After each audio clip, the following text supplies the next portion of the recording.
Star newspaper, Uhuru linked to 40 million shillings Azimio protest budget. Uhuru linked to 40 million shillings Azimio protest budget. Ruto accuses Kenyatta and Raila of sabotaging his government using demos. That is what's on the front page of the Star newspaper.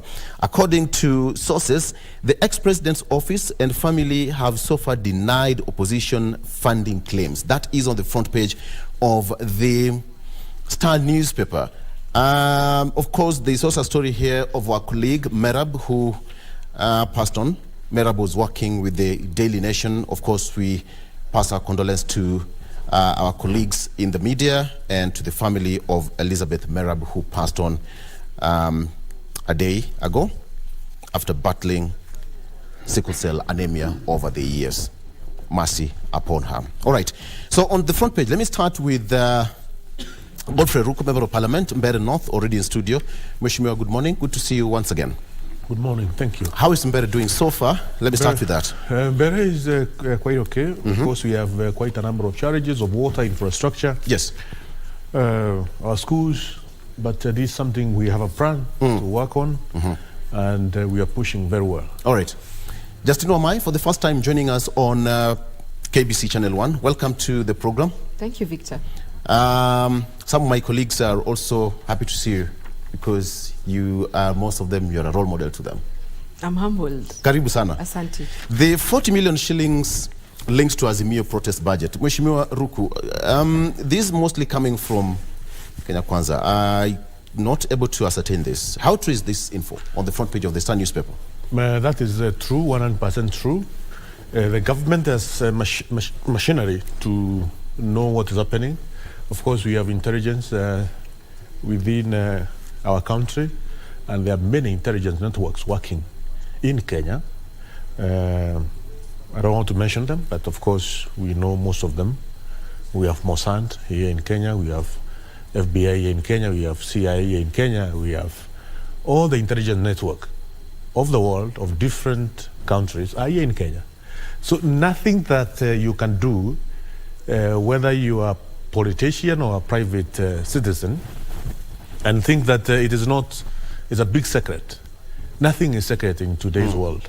So it is clear that Uhuru Kenyatta has been financing the demonstration from the beginning up to now. Of course, they are working very closely. They were working very closely from 2018 to now with Raila Odinga, and we know their intention is to destabilize Kenya Kwanza government, to destabilize our country for the intentions which are not known. Because you cannot build infrastructure. Uhuru Kenyatta is the one who constructed this express highway here. He did quite a number of projects within the nation. And you cannot do all that, then you want to destroy. You can't cut your nose to spite your face. You know, it's something which is not good for the nation. But we are telling Uhuru Kenyatta and Raila Odinga and Azimio Group that this is the last time this kind of politics is going to happen in our republic. It's going to be painful for, let's say, the remaining part of this year, probably up to December.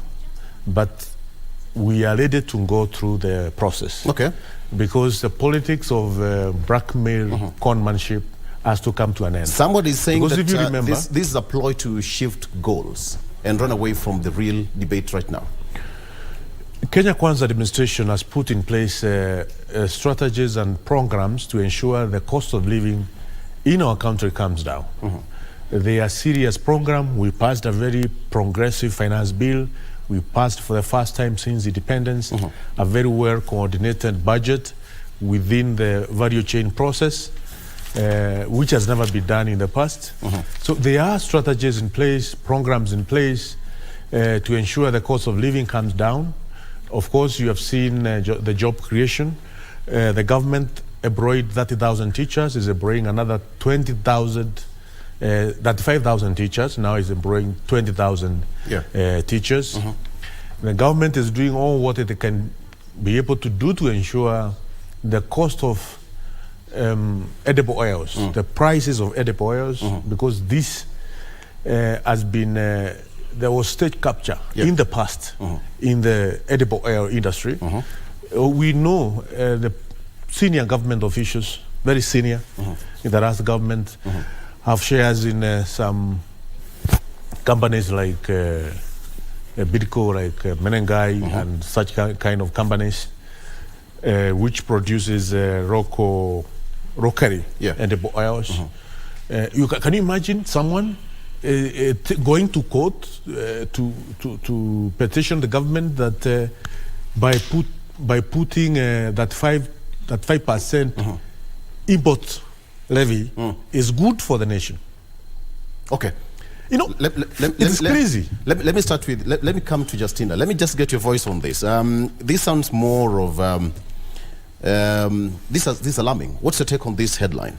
First, I want to declare interest that I'm neither in Azimio nor in Kenya Kwanza. Very well. But when I look at the whole conversation, this country needs a middle ground. And that is what the 8 million who never voted in the last year's election were saying. Because Kenya Kwanza and Azimio are just pulling and pushing, and then they're shifting blames. The fact remains that Kenya Kwanza is now in government. They owe Kenyans duty of care, duty of peace, and duty of tranquility. Azimio does not owe Kenyans anything. In fact, Kenyans had said we don't want housing levy, we don't want the 16% VAT on fuel. They spend so much money on public participation in hotels and everywhere. A government that is saying that they inherited a dilapidated economy. So what becomes the voice of the Kenyan? And that is where Azimio is pretending that they are fighting for Kenyans, but they are not. Even claiming that Uhuru is giving them money. Forgetting the fact, what is the issue? The cost of living is high. Why not bite the bullet and give Kenyans fuel incentives for now, or the subsidies that were there? Why not bite the bullet and say, Kenyans have said they don't want houses? Is it a must they force Kenyans to things they do not want? In as much as it was in their manifesto. And that is why I challenge the media. Going forward the next election, once people are declared that these are the presidential candidates, at least have an open conversation with professionals analyzing a manifesto. Because now Kenya Kwanza is saying, we had told you about housing. But you know, the question of how are they funding never came into play. So the Kenyan didn't know what they were signing up for. So I think the whole issue is a blame game, and we need a middle ground in this country. We need an alternative voice that is saying that these two, remember, they were for some time, like 10 years prior, Raila and Ruto were in the same area. They were in the same camp. Now again, because they're different camps, they are changing the voice. They are now fighting each other. We need a shift in the... Actually, the battle is not against the regime. It should be against the ruling class. Because I think all this is just trying to confuse the Kenyans. They are forgetting the plight of the ordinary Kenyans. Yes. Okay. All right. We'll get into that. My question is, did Kenyatta truly fund Azimio? Okay, very fast. Ruto Raila headed for major showdown as allies trade barbs. What has it that you are someone in status, an impromptu summon, and you have got straight orders to counter demonstrations in your areas of jurisdiction? How true is that info, Mheshimiwa? That is true. Okay, so how are you going to handle it? A time has come because the demonstration has changed from the cost of living demonstration to anarchy violence and the destruction of infrastructure and loss of life. Time has come that we have to deal with this head-on. Yes. We, the Kenyans of goodwill, will come out in large numbers on Wednesday to protect the property, to protect the infrastructure, to ensure there's no loss of life.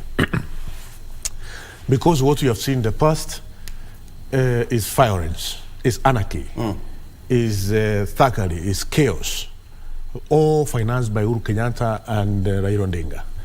So we have decided as elected leaders by the people, we'll mobilize all Kenyans of goodwill starting from today, tomorrow, and Wednesday to ensure there will be no loss of life, there will be no property destroyed. There will be no violence in the Republic of Kenya. What were the contents of the meeting? On Wednesday, it will be the last day for us to experience violence in Kenya. What was the agenda in State House last week? Is to discuss the state of affairs of our nation. Is to say that we were expecting Azimio will follow the constitution. Yes. The Constitution says we must have peaceful demonstrations.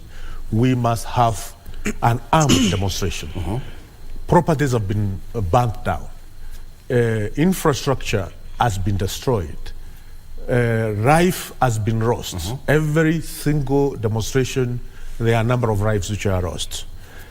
Any responsible leader was sworn in first to protect the Constitution and also the allegiance to the president. All of us, including those who are in Azimio. Okay? Okay. So we have to be truthful to our oath of office. And that will be experienced. That will be done on Wednesday. Okay, so how are you going to exercise that? All of us, nobody, how are you going to counter? no politician who has a monopoly to a following. The reason why we are in office is because we have a following. Every person elected has his people. We will mobilize all those people on Wednesday to come and ensure we have peace in our nation. Geoffrey Ruku, that sounds like a serious approach to counter Azimio, because Azimio, they're exercising their democratic right to picket, to assemble, and Article 37 that we are going to will look at exercise later on. our constitutional right also. But how are you, remember, as Kenya Kwanza member of the parliament, how are you going to handle it to counter?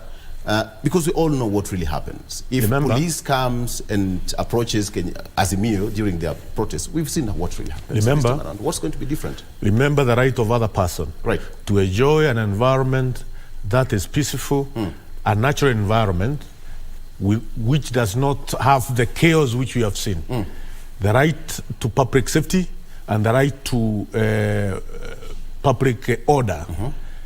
We will ensure there is public safety. We will ensure other person will enjoy public order. We will ensure the right of other person to carry on his or her business without any interruption will be achieved. Okay. There's no reasons why the children of this city will not go to school on Wednesday. Okay. We will ensure the schools on Wednesday will be open and kids of this city and major towns in Kenya will go to school.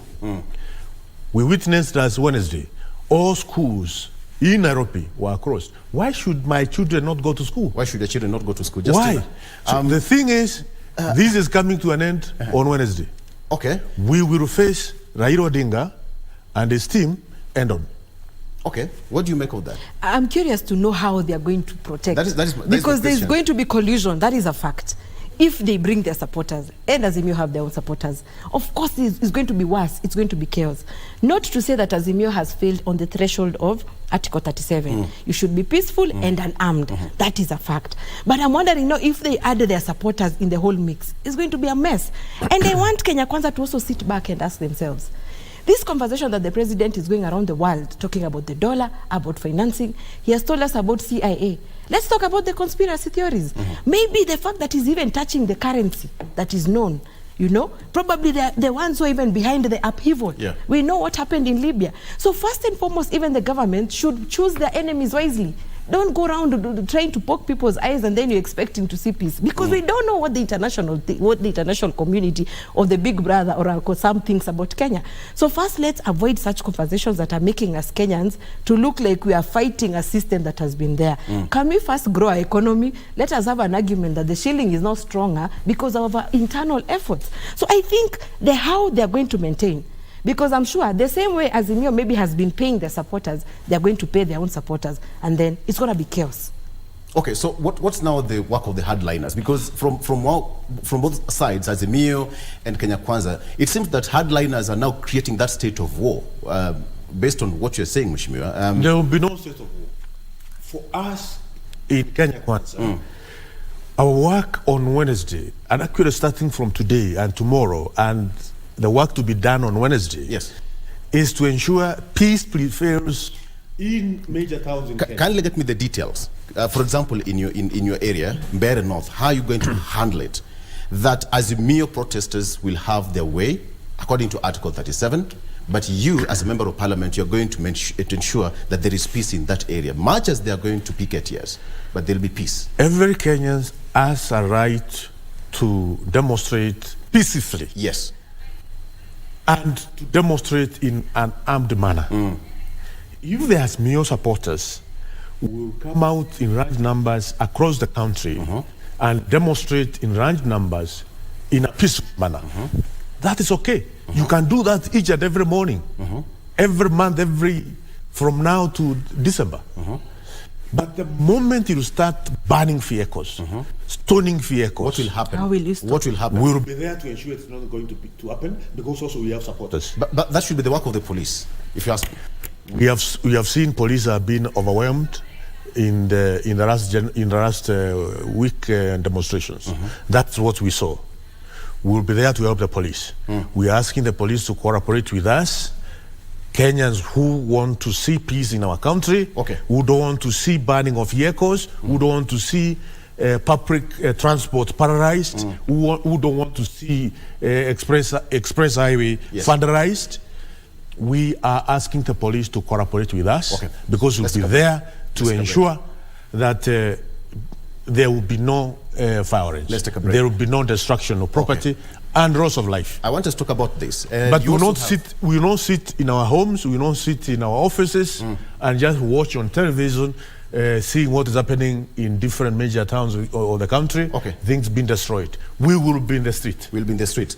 Before we take a break, in 1 second, let me take you through, because now we are doing the headlines, let me take you through the front page of what we have on, that we have on the front page of the CNN.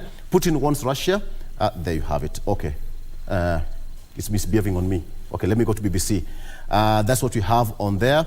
We have that, and then finally Tunisia and EU finalized deal on migration. Let's take a break. When we come back, I want us to delve more on what we have on iron politics and what you should be expecting this coming week. I've got Geoffrey Ruku and Justina Wamae in studio. Stay with us.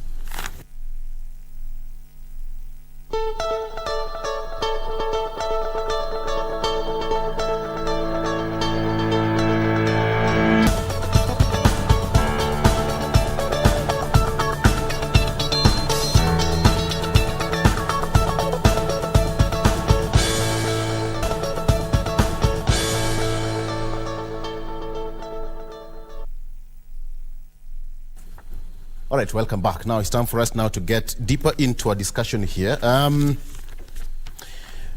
me take you through the front page of the Standard pretty fast before we get to the discussion. Kenyans brace for tough protest week. That is something that we've been talking about here in the last 10 minutes. Kenyans brace for tough week of protest. Azimio has declared that it will hold demonstration from Wednesday to Friday this week as Kenyans push for a lowering cost of the living. Okay, there must be a problem there. Cost of living, but the move comes at a cost. Okay, business will be paralyzed in many parts of the country, but Mheshimiwa Ruku says that will not happen. Mudavadi puts tight leash on parastatal bosses on the front page. Professional bodies to keep off vetting of varsity courses. That is there. Of course, we still have on the front page, we have members, some heads of state who arrived in the country over the weekend. The African Union and the Africa Development Bank president and members had a meeting yesterday at the Gigiri complex. Ruto pushes for independent AU at meeting with African leaders. Let me just get this. It's quite interesting. Can this really happen, Justina Wamae, for Africa to have their own granary instead of looking at their own big brothers? They can, but I remember there was a conversation that countries are not contributing as much, African countries are not contributing towards that goal. So if we start contributing and strengthening AU, why not? We should, but I think the issue is now we do not contribute the sustainability. Much. Of the AU. So, and how would the big brother look at it, Mheshimiwa Ruku, if Africa decides to be independent, we don't look to the West, the big brothers, quote unquote, and this push to have one common center for African leaders for their own development. How will it work to us against our big brothers? I mean, the boundaries we have at the moment in Africa, they are not our boundaries. Africa was one before the Paris conference, and that's where we want to go back. Probably in the future, because this boundary, they don't serve any of our interests as Africa. Interests of those who put those boundaries there. The people who put those boundaries are the colonialists, and they put boundaries, but they remove boundaries in Europe. Yeah. At the moment in Europe, there is a movement of labor from one country to the other, except Britain, which United Kingdom, which removed itself from the euro. So I think it is possible to go back to how Africa was before 1895. So it is possible, and I think that's the right direction to take. But at the same time, also we have to accept the interdependence of this world. The world is very small. The movement of people from one corner to the other is moving very fast. The exchange of technology and ideas and knowledge, universities and people are studying in one university to the other, in America, in South America, in Russia, there's a lot of interdependence. Also, we cannot be able to run away from that. Yeah. But what we are saying is Africa must start recognizing itself as one people. We should not be proud of boundaries, because for the time I have traveled across Africa, we are one people. You go to Malawi, you can't be able to tell whether you're in Kenya or in Malawi. Yeah. You go to northern part of South Africa, the village there is just the same as in my village. We are one people. Cultures are almost more or less the same. Therefore, it is important to see the effort which African Union is trying to put in place, and I think that is in the right direction. Okay. It may take time, but I think a day is coming when it will be achieved. Okay. I don't know when. But what do you think of the president's foreign policy? Because he's been going across the countries. The other time he was in South Africa, he also talked about Africa being independent. What do you make of his foreign policy? It's a bit skewed and confused, because now sometimes he's looking like he's quoting the West, then another time he doesn't want to deal with the East. Now he brought the Iranian president here, and we know the implication internationally. So I think the advice maybe for now, his foreign policy should be domestic. Let us look internally what we can contribute, what we can produce, our competitive advantage as a country, because going to bring investors here, remember our cost of power is up. Our cost of even the social aspect, Kenyans themselves, the way they do business, the way they interact with businesses is still down. So let us strengthen ourselves first internally, and then by that time investors will come.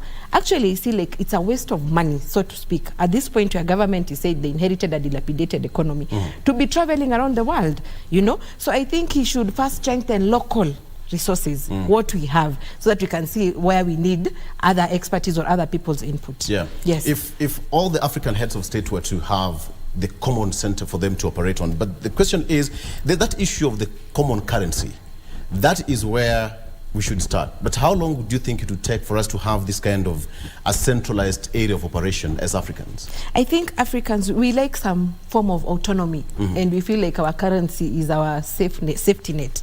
What I think we should do is, can we first see if in Kenya, what can we produce at what is our core advantage, for example? Let's even start with the East Africa Union, East Africa community. If it is rice, can we produce it here in Kenya and sell to the 300 million Africans in the East Africa community? Yeah. When we start thinking long term, because right now I saw like there's a company closing, the Ugandan franchise is closing because they cannot export milk to Kenya. Why not focus on the larger market instead of saying, no, we're protecting the internal country market? Yeah. So I think the issue of currency is a challenge for us, maybe because of autonomy, but let's start with what are we trading? What are we trading? What is my competitive advantage as Kenya, as Tanzania, as the other person? And then we see how to go forward. Yeah. And adding on to that, what will our big brothers say? Maybe let's learn from China. They have come, they have raised, they have grown, they have emerged they are an emerging superpower. So what can we learn from them? Internal strength. Internal strength. Yes. Okay. Mheshimiwa Ruku, it was also important to note, because the president has been quite vocal on that. I mean, having that, it's been long coming, but then he's gone full throttle on it. Do you think it's going to? He's quite. It's a process. International conventions and diplomacy is a space, but this the beginning, we have to start from somewhere. I'm happy with what the president is putting across in different international forums. And for instance, these things have been so skewed in terms of negotiations we have. They are always skewed. For instance, the international financial system is completely skewed. Remember, people sat down and made decisions to have United Nations after the war. People sat at Bretton Woods and made decision to have IMF and the World Bank after 1945. Still, people can sit down and make decision to have a new international financial system where every nation in the world is contributing percentage of the GDP. So that all of us can, if we pay taxes locally, you pay tax, everybody here pays taxes. Then it means also it is possible for nations of the world to pay taxes to ensure we have a good, we don't have poor, developed. We have a society which we are living as humanity, as human beings, because we are in this world together. We are all human, whether we are black or white or yellow or whichever color. We are all human beings. Okay. So we need to live as brothers and sisters of the world. So we can have an international system which is going to take care of that. All right. And I think that's the kind of discourse the president is talking about. And also we have a challenge of climate change, which is affecting every human being, regardless of whether you're in Kenya or in Papua Guinea or in Cook Islands or in South America or wherever. The climate change is a global thing. Okay. It is not a thing of this country and the other. So it should be given an approach of the globe. It's not an approach of a nation. Because once the nation's interest and the global interest, they will always conflict. All right. The national interest cannot be global interest. All right, thank you. Let me finally on to the front page of the Daily Nation. A drinking nation. That's on the front page of the Daily Nation. It's as simple as that. A drinking nation. Inside Kenya's big alcohol problem, there is a whole graphic illustration of what it takes. 27 million, that is the current population, and the population aged between 15 and 65 who consume alcohol is 48.6% of the total population. A drinking nation. 12%, you can take a look at that because we have a complete illustration graphically there. Still on the front page header there, week of protest. Will Ruto Raila strike deal? It says, Azimio Chief Raila Odinga and President William Ruto have stood their ground, with the former insisting that the protests were within Kenya's constitutional rights, while the head of state has warned that his administration will not condone any such demos. The results of the three-day protest could, however, spell doom for the country, but there is still time to avert looming turmoil. This brings me to the question I asked you before I come to you, Justina. Mheshimiwa Ruku, Ofe, you said this Wednesday is going to mark the end of demonstrations.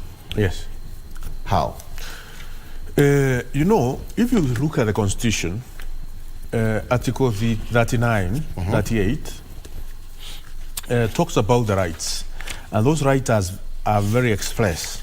There's no condition which the Constitution put in place before you enjoy that right. For instance, Article 38 of the Constitution talks about every citizen is free to make political choices, which include the right to participate in forming a political party, the right to participate.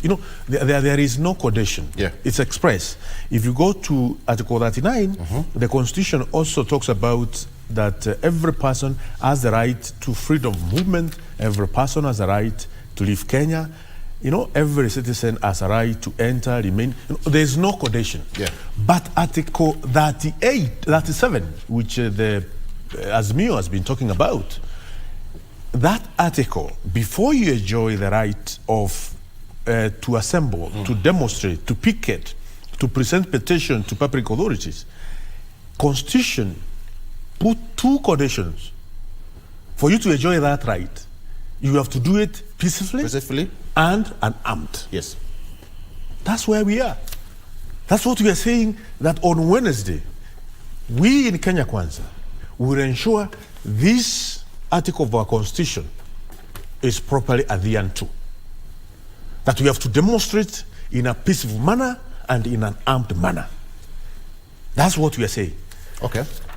We have waited for Azimio to ensure that the demonstrations are peaceful and they are not armed. But what we have seen is destruction of our roads, burning tarmac, is destruction of the entire infrastructure, is destruction of property, is burning of vehicles, killing people. That is what we have seen. This article of Constitution, Article 37, gives us two conditions. It must be peaceful and it must be unarmed before you talk about demonstration and assembly. So on Wednesday, that is what we in Kenya Kwanza will ensure it is peaceful. Before, we have been in our offices, we have been, sit and watch. We are not going to sit again. We are not going to wait and see property destroyed.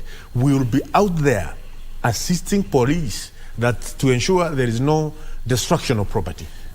And we are asking all Kenyans of goodwill to come out in large numbers on Wednesday to ensure peace prevail in our nation. That sounds okay when you call on Kenyans to see peace prevails. But yes, the direction that politicians from Kenya Kwanza is taking, I'm quite interested, because there's also an article here on page 6 of the Standard. Bill on protest will curtail rights to hold demos, legal experts say. That is your bill, Mheshimiwa. Yes. I'll get into that.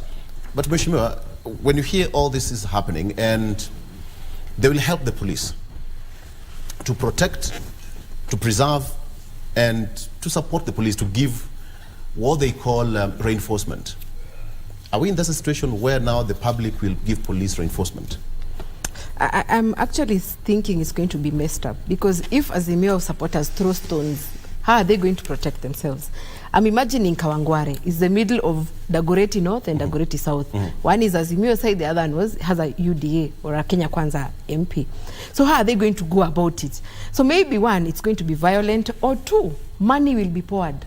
Raila Amolo Odinga will be called to State House by Ruto, they'll have a handshake and money will be poured. That is what we are assuming. Because I'm wondering, I don't think Kenya Kwanza is ready to make sure that this country goes to the dogs when people start fighting. Ruku should tell us. So maybe money will be poured, money will be given. When they say Itaisha, we don't know. Yes. Let us be positive that it's not going to be violent.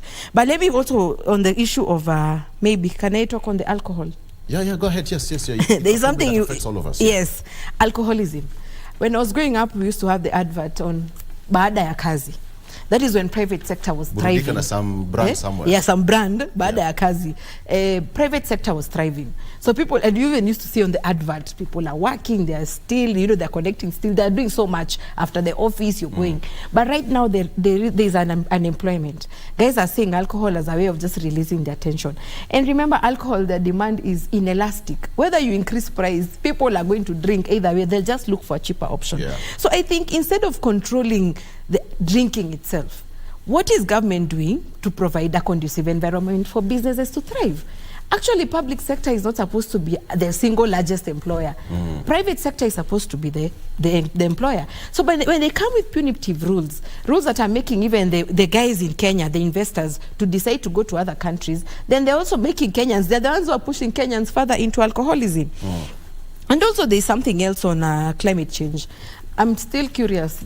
Of course, they're fighting on the carbon credits and net zero, but the president himself is saying that he's allowing logging. You've seen over the weekend, photos are being sent of what forests are being done now. Since the door was opened, how people are cutting trees indiscriminately. So I think there's so much that Kenya Kwanza is, actually they're the ones who are growing, or they're thriving. They're making Azimio thrive with their issues, with their policies that are all over the place. Finally, Mheshimiwa is saying that the president is really pushing for a financial system that is, that is Africa friendly. But when I said we need to look internally, a report came that the port of Dar es Salaam is now preferable. Why not the port of Mombasa? Because of non-tariff barriers. If on the road, the northern, when you're driving as a truck driver, there are cops who are asking you for bribes, and your trip is being interrupted along the way, how are you going to be encouraged to even come to port of Mombasa? You prefer to go to Dar es Salaam. So I think before we talk about other issues externally, can we first sort out our mess in Kenya, yes, so that someone can say, this country is preferable for business? Okay, very well. So, Mheshimiwa, straight into our discussion here. And I really want us to get into the nitty-gritties of this particular bill. It says, and it's on page 6 of the Standard newspaper. Let me just get you a quick one. Bill seeks to have conveners or protest held liable for any damages to property or loss of lives. True or false? True. Thank you so much. Lawyers say that there are laws that address how to deal with those who destroy property. So the story says, the constitutional experts have criticized the proposed Maandamano bill that seeks to regulate protests. According to the bill, which is sponsored by Mbeere North MP Geoffrey Ruku, who is here, seeks to have conveners of protests held liable for any damage to property or loss of lives.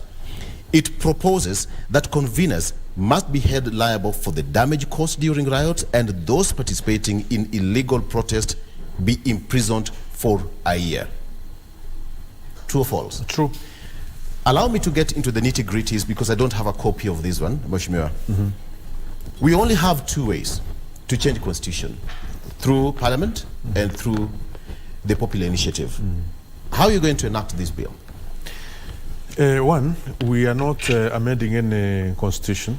We are only putting into effect Article 37 of our Constitution, yes, which gives two conditions for any Kenyan to enjoy this right. The right must be enjoyed in a peaceful and unarmed manner. We have Public Order Act of 1952. It is a colonial act. It's an act which should not be operating within the boundaries of our nation. It is actually poisonous because it was enacted during the colonial times, and with the sole purpose of ensuring Kenyans, their rights are completely suppressed. So the object of Public Order Act of 1952, which is still in operation up to now, it is colonial objects. The reasons why it was put in place, it was put in place to kill Mau Mau, to kill the freedom fighters. That's the object. Actually, the Parliament of Kenya should apologize to Kenyans. That why is it that we have Public Order Act of 1952? From 1952 to now, why should we be having such kind of a Public Order Act? The institution, everybody who has been in Parliament from 1963 to now should apologize to the people of Kenya for ensuring that we have such a colonial law still in existence in our nation. Now, this constitution was enacted, was put in or promulgated in 2010.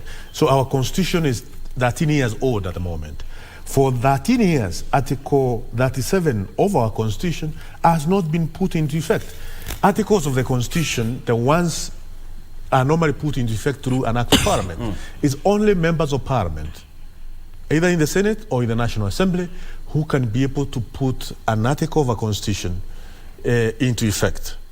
Even the president can only go through the cabinet, and then the cabinet through the attorney general brings a bill to the National Assembly for the members of the parliament to discuss it and see whether it is worthy to pass it or not. So that is a cardinal law which has been given to us, members of parliament, and to nobody else. Therefore, myself as a member of parliament, and recognizing the sanctity of the law of a member of parliament, and what is happening today in our republic, and what has happened in the past in our republic, that we have destroyed our economy. We have what we have built over the years. A lot of money has been put in place to be where we are as a nation, and we have one nation which we have to take care of, and to give our children a better nation. Then it is important to enact a law in Parliament which ensures that demonstration will be done peacefully and in an armed manner. Okay. What we have seen in the past, we have seen chaos and anarchy. And the politicians are not telling us that this article of Constitution has two conditions given by our Constitution. They are only trying to say, like other articles, like Article 39 and that 8, which don't give any condition. Okay. But Article 38(7) has two conditions. So the bill aims to achieve these two conditions are put into effect. Okay. You can only put these two conditions into effect if you have set of rules on how you're supposed to carry, how you know, when you say demonstrations, you are free to demonstrate and in a peaceful, how do you ensure it's going to be peaceful? That's the question. How do you ensure it's going to be unarmed? And don't tell me about the Public Order Act of 1952, because that Public Order Act of 1952, that was actually what I was coming to. That's why you normally see police shooting people. Okay. Because what they are following is Public Order Act of 1952, which is completely colonial, which was aimed at killing Mau Mau freedom fighters. Okay. So we need a law, and that's what I've come up with, to ensure Maandamano will be done in a peaceful manner. It's called the Maandamano bill. I gave you time so that you can give us a background. Yes. Justina, we're going to get that because how is it going to affect my right? Article 37, 38, 39, and Public Order Act, how is it going to affect me? Are we going to, how is it going to affect the Constitution? And in any case, are we trying to imply or trying to preempt the outcome of Maandamano's quote unquote? Because if you're going to hold conveners liable, it's like the bill already presupposes what's going to happen after the Maandamano. Let's take a break, Kushimo. Let's take a break. I'm on order. Okay, we'll be right back with more after this. Stay with us.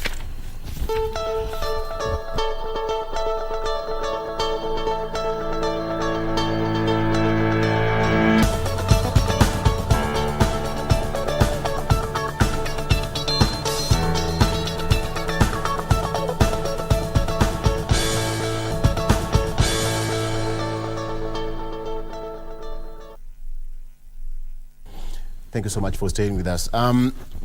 Justina, do you think this is going to, at the end of the day, Kenyans have a right to enjoy their freedom, Article 37, 38, 39, going down there.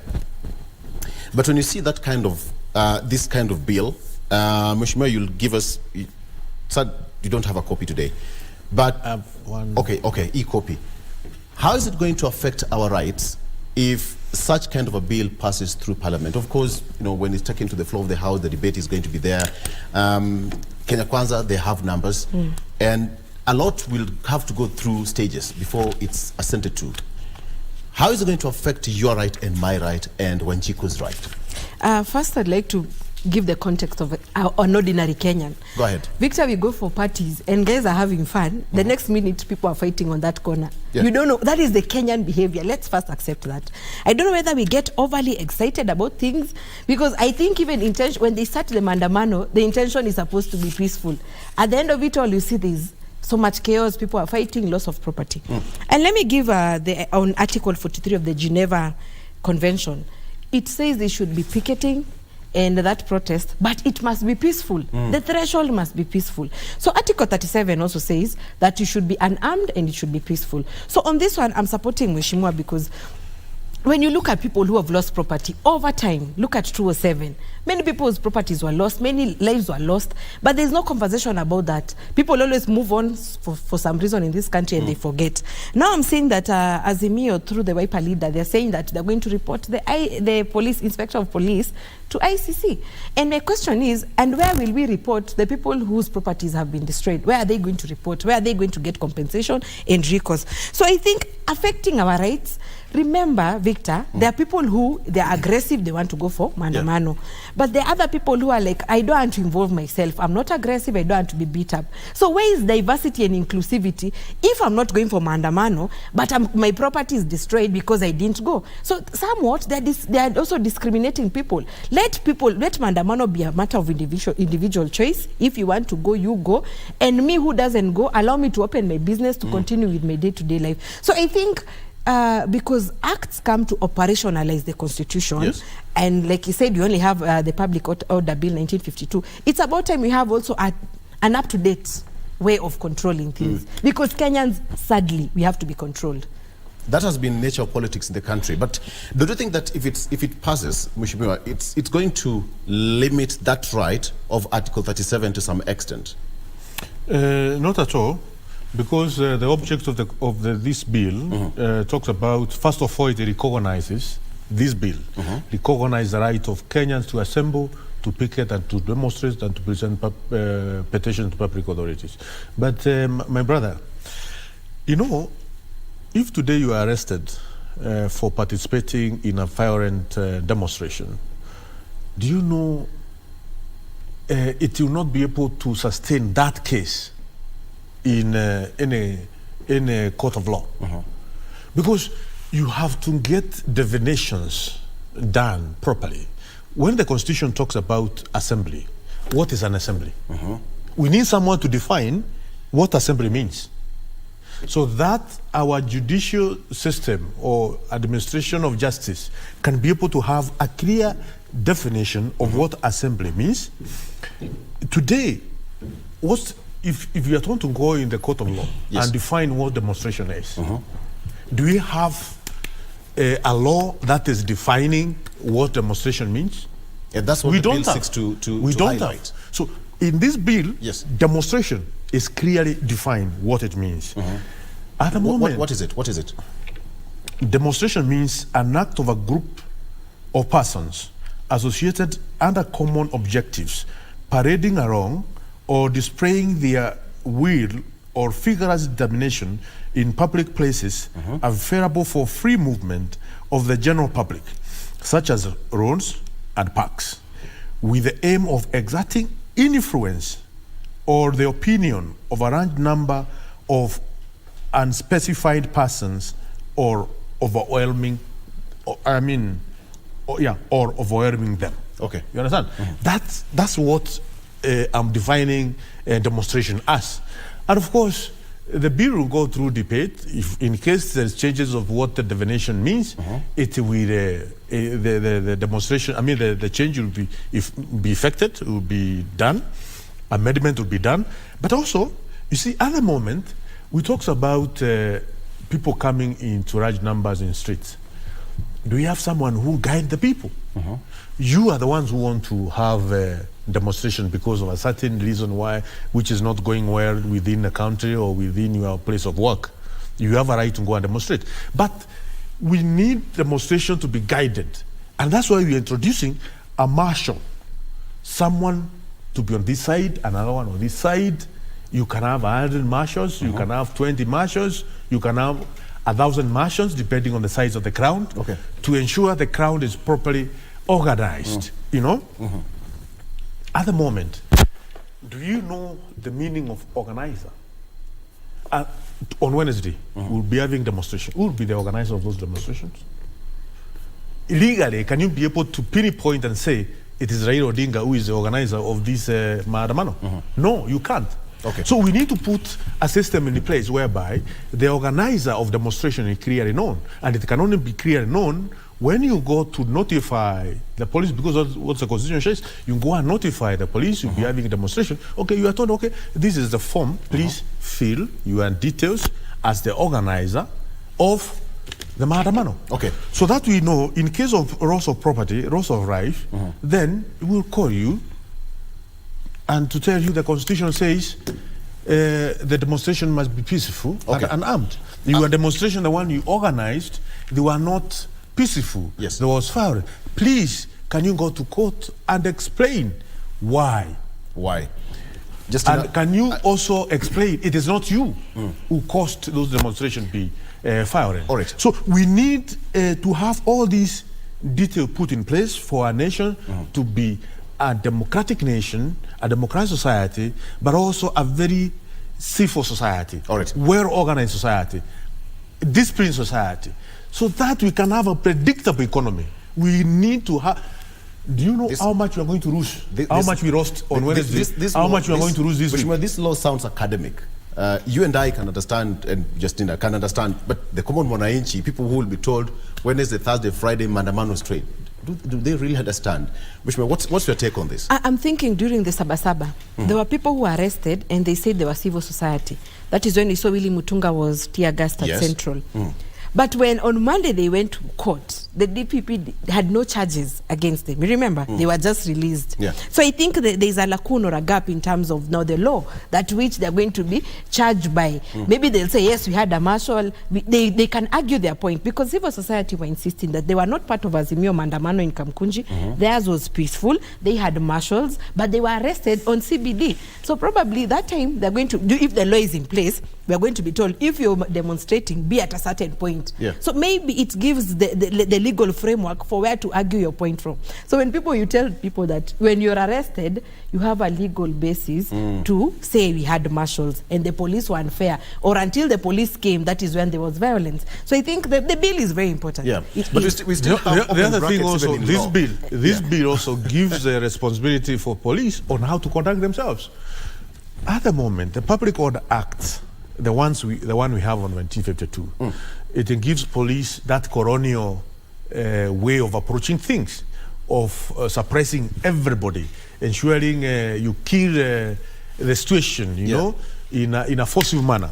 But this bill recognizes the right of every citizen to demonstrate in a peaceful manner, and therefore also the police are guided on how to ensure the demonstration are going to be peaceful. The police also have a cardinal law. Remember, the only responsibility why we have police everywhere in the world is because of two reasons. One, to protect property and to protect life. Nothing else. Not because of anything else. But Mheshimiwa, we've seen that. I mean, Honorable Kalonzo Musyoka said that Azimio protesters should come to protest unarmed. I don't know how unarmed they are. That's not me to judge. But anytime there is a confrontation between the protest and the police, things turn ugly. How is it going to streamline the conduct of the police? Because once you go to a police station to notify the police that you are planning to have demonstration on this day, there is procedures which should be taken through, the requirement of marshals, the requirement to state where the demonstration will be, what time you start your demonstration and what time you end, the requirement also to ensure that in case of any damage of property, we know where we'll get you, your residence. And the police are also given express authority by this bill, a police of the rank of inspector and above, when the demonstration is ongoing, to assess the situation and see we are about to lose property, we are about to have chaos and life might be lost. Then there is a procedure prescribed on this bill on what police officers should do to ensure that is not going to happen. And one of the things the police are given powers by this to do is to make an announcement that now, from now onward, and it must be a rank of inspector and above, we are calling off this demonstration because they are about to be violent, or we are going to lose property. And in case the protesters don't adhere to those instructions of inspector of police and above, then the police have the right to use their weapon in the appropriate way they deem. Remember, in the United States, we talk about the United States a lot because it's one of the biggest democracies, and democracies which people talk about a lot. We have a law which talks about stand your ground. In case you trespass someone's property, that person, according to the law of the United States, has a right to shoot you and kill you. Stand your ground, law. We are not implementing such kind of law here. What we are giving is the police the right to use their weapon in a forceful manner in case you want to have violent demonstration. We must be a civil society, a society which is disciplined. Fine, Mheshimiwa, because at the end of the day, the law is made for man. Yes. All right, law is made for man.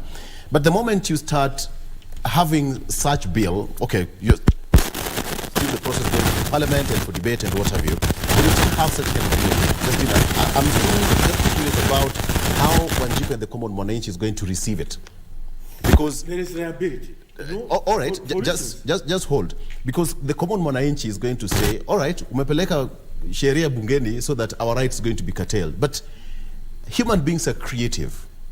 How are we going to make sure that that thin line between law, picketing, and rights it's put in such a way that the common mwananchi knows that this is the law, this is my right, and this is what I'm supposed to do as per this bill? That is where media comes in, to be very honest, because when we have the right conversation for Kenyans to understand. But I want to remind Kenyans that responsibility, the rights comes with responsibilities. That one we have to agree. And you will not force someone who is choosing not to go for mandamano to go. Remember, everyone in all this gets affected. If you close your business, that day you've not earned. Someone else has gone for mandamano. And remember, it's not free. People are paid, so they say, to go for mandamano. So you're making your money during mandamano, but someone else has closed their business. So media comes in to give us the right information. But Kenyans need to remember the problem we have in this country. Too many of us have nothing to lose.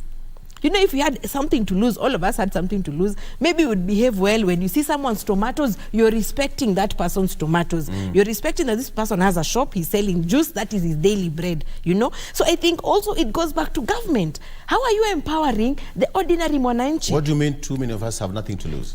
Unemployment is a challenge. Many people go for mandamano just to release the pressure and the stress and the anger towards government because there are no jobs. Remember, this government had said, serikali ni ya mama mboga na watu wa boda boda. Were they considered? No, they were not. So people are still bitter. When we are told that unga is still 250 per kg, people have nothing to lose because they're like, if I can't even afford a meal, I'd rather die in the mandamano. So I think it goes back to even the economic situation of the country. So the media will come in to explain to Kenyans what it means. Because you can't say you have rights, but you don't have responsibilities. That is a fact. And many Kenyans, if you listen to them, they prefer to keep off, they prefer to be at home instead of be at the mandamano, because they don't know what will happen. The eventuality of it all, you might be shot dead, you can be arrested and you are not part of the mandamano. So I think the bill is very important, and media comes in to sell the narrative, to explain to Kenyans how it affects them. Because assuming you are in your shop and you are arrested by a cop, so which law are you going to base your argument on? So this bill is very, very important. And Victor, as a society, we have to accept that there is progression. We have to move away from old ways of doing things, the colonial ways of doing things, to the new ways of doing things. Yes. Okay. I ask a question, Mheshimiwa Ruku. Is it preemptive, the bill itself, to the conveners? And how do you describe a convener? That's question number 2. The third question, so what if Kenyans decide and say, okay, we are not going to the streets, so we are going to have cold demonstration, no going to work, we are going to sit back home. Who are you going to hold liable in this situation? Because we've seen such. You know, you have asked a good question, who is a convener, and the bill define the convener. The convener means any person who, of his own account, calls a public gathering and in relation to any organization or a branch of any organization, any person appointed by such organization or a branch to call a public gathering. Okay. Convener. All right. So I'm told there's a rat that has passed, has affected your microphone. We'll fix it. All right. Coming back in our studio, we had a small break here with Justina Wamae and Mheshimiwa Geoffrey Ruku. All right. Let's take a break and we come back. We are still going to continue with this discussion shortly after this. Stay with us.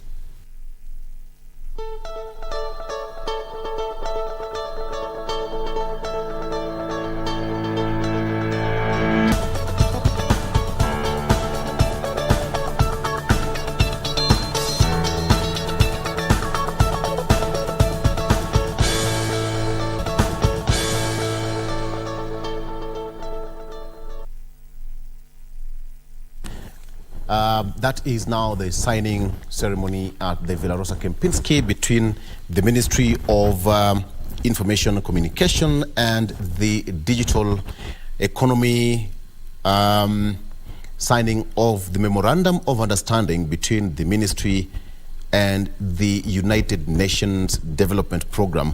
Now, the MOU aims to augment the government's capacities to drive digital transformation in the country, and in particular, realize the digital economy strategy by enhancing skills within the public sector, advancing the institutionalization and implementation of the digital systems, and the digitalization of government services. Remember, the president said that very soon over 50,000 government services will be found online. Mheshimiwa Ruku, this must be an important bill, having in mind that we are also discussing the issue to do with going digital in terms of elections and how elections will be done. Probably, what's your take on this, to digitize government services? Kenya Kwanza, during that all government services will be digital. And true to it, that promise was fulfilled by the president a few weeks ago when he launched over 5,000, I think, services at the moment can be able to be accessed by Kenyans at the comfort of their houses. And this is what we are seeing this morning, that getting support from United Nations Development Program to ensure all the government services are digital.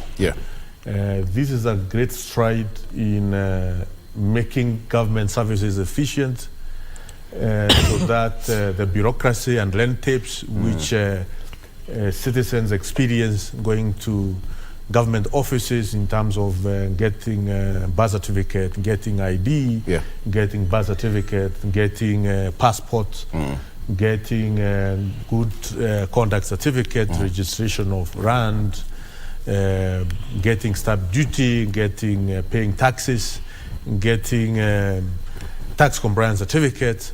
There are so many services which you get from government, and government is trying to bring these services at the doorstep, not at the doorstep, at your hand. You can be able to access. It's a one-stop shop. When you go digital, everything is found online. So this is critical in getting an efficient economy, and Kenya is leading this. In Africa, we are doing quite well. Absolutely. And this is the right way. And the Kenya is fulfilling the promises we gave to the citizens. Justina, digital way is the way to go. I'm trying to imagine the next 20, 30 years from now. I mean, where will Kenya be, digitally speaking? I think we will have achieved what our peers have achieved. Years ago. But it's a step in the right direction. Though even with digitalization should come even the ease of doing things. If you're charged in court today, you plead guilty, you have a cash bill to pay. It may take you 5 hours. Remember, there's that whole corruption, looking for someone, your file is not being found. But I remember there was a time in court, you know, when the judge says this, you pay the clerk karaka. So digitization should come with the ease of even getting services. But on something else I've noticed is that government said that they're going to give free Wi-Fi hotspots. Yes, across the country. How I wish it was in schools, because now I will not go sit somewhere at a bus stop to keep on, surfing. But also the taxes on internet. Government should also look at about the taxes, because if they're giving us free hotspots, why not lower the taxes on internet bundles, so that everyone can access whichever time they want. That's a big challenge to honorable.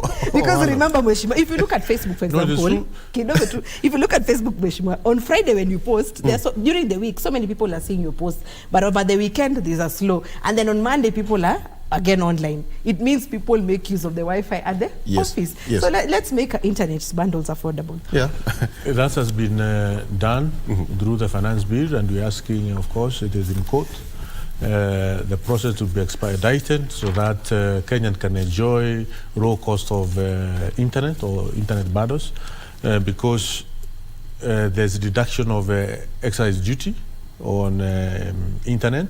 I think if I check my notes, from I think 15% to, so all these were considered by Kenya Kwanza administration when the finance bill was being crafted,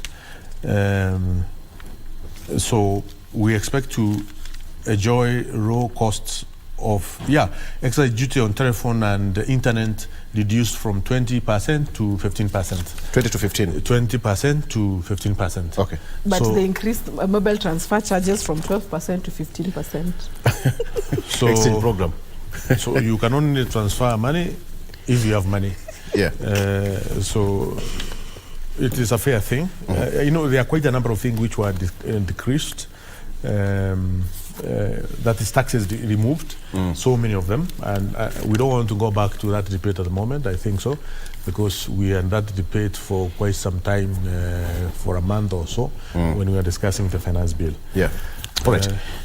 I think that's the right way to go, because all of us depend, digitally speaking. All of us would agree that right now, even if you're flagged down by a police officer, they ask you where is your driving license, you go digital. I've seen, your ID number or something of that side, and you drive away. This is the way to go. But I think it is important to request anyone who is commenting about the Maandamano bill to first of all take time and lead from the introduction to the last section, so that I realize most of Kenyans don't have the culture of reading, and it's good to have to read and internalize before we comment. Because saying that the bill will curtail rights, if you go to section 6 of the bill, it talks clearly that every person has a right to peacefully assemble, demonstrate, picket, and present petition to public authorities. That's section 6.1. Then section 6.2 says that the right provided in subsection 1 shall be limited to the extent that such limitation is necessary and reasonable in a democratic society in the interest of public safety, public order, and the protection of right and freedom of the other person. Because what you have seen in the demonstration, the rights, the protection of rights and freedom of the other person are completely neglected during the demonstration. We have to ensure, because we are not cut, from the same frame, all of us as a nation. We have different shades of opinion.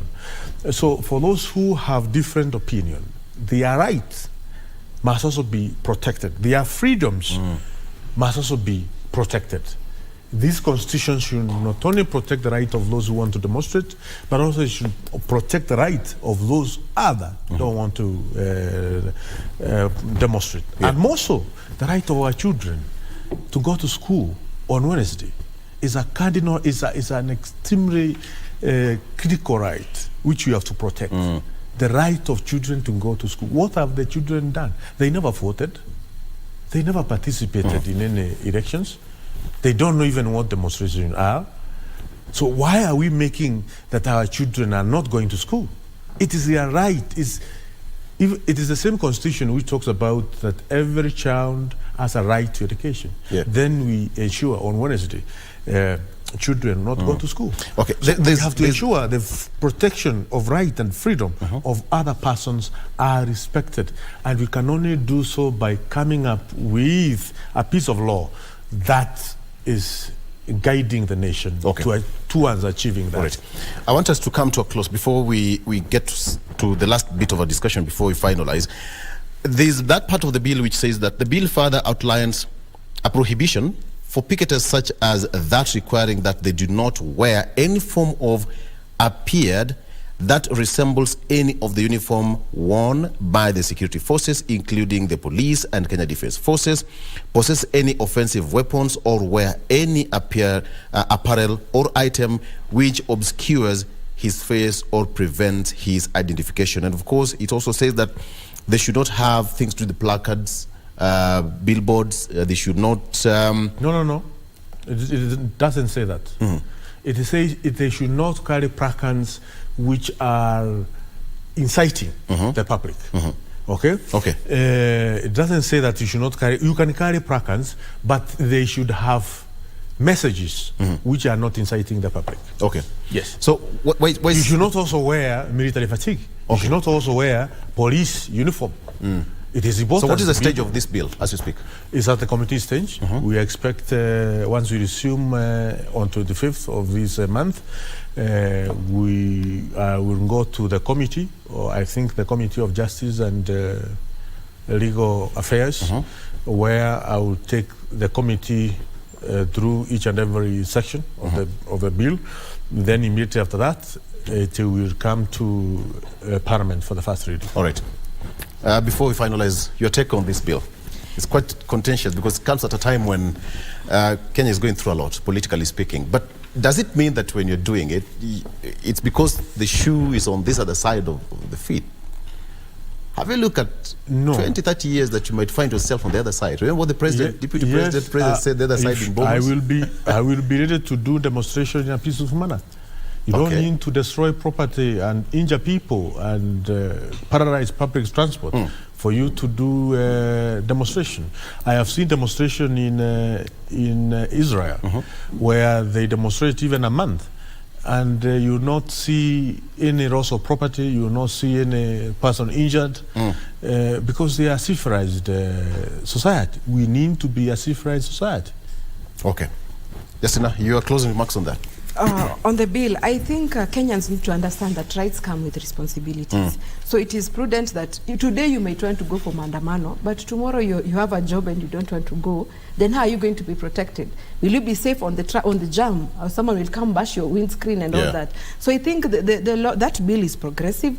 It's something that should instill discipline. That in as much as I'm going for the protest, I need to protect the person who is not going. So it's something in the right direction. All right. Yes. Wishima, thank you so much, and we wish you all the best as you push with that bill. Okay, before we finalize, let's talk about the issue of the state of the economy currently as we are. On a scale of 1 to 10, where are we, Mheshimiwa Ruku? A scale of 1 to 10. State of our nation. Other than demonstration, the government is doing everything possible to ensure the economy is back on track. Remember, Kenya Kwanza administration inherited a very dilapidated economy. There was only 93 million Kenyan shillings by the day of swearing in, where the handshake brothers, they went on a borrowing spree. We found this nation in extremely high levels of debt, which Kenya Kwanza administration is paying. And minimizing the borrowing by over 500 billion Kenyan shilling, both domestic and international foreign debts.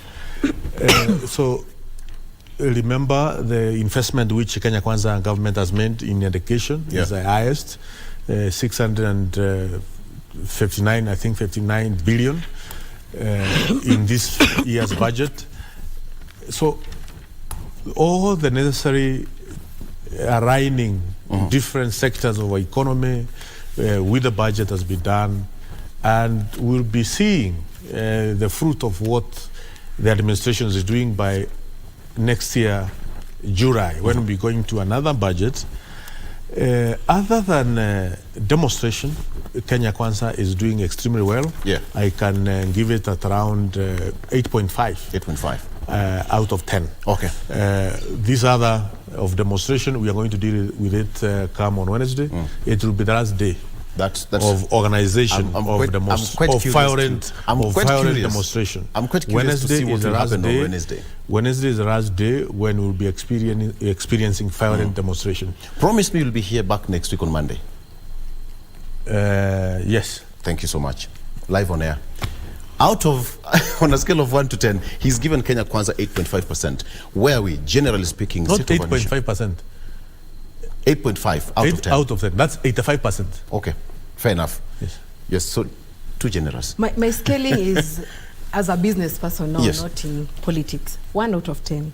Number one, the president is always doing appointments. That is so mean. I'm going to be honest. One, he's always doing appointments. Every week we're seeing someone is getting a job. So they have never gotten to do the job. Number two, look at our fuel in this economy is the driver.